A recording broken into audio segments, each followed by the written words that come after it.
دے کے رکھا.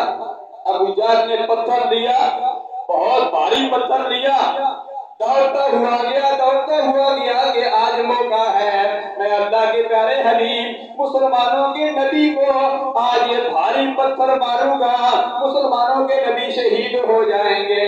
اللہ اس نے جب اللہ کے پیارے حبیب علیہ تحیت و ثنا کو زور سے پتھر مارنا چاہا، پتھر مارا، وہ پتھر ابو جہل کے ہاتھ کے ساتھ چپٹ گیا.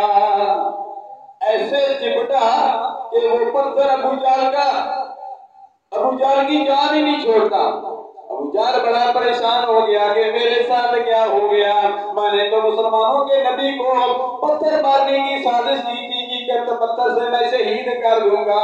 پھر آخر ابو جہل کو بھی اللہ کے پیارے حبیب علیہ تحیت و ثنا کے پاس آنا پڑا.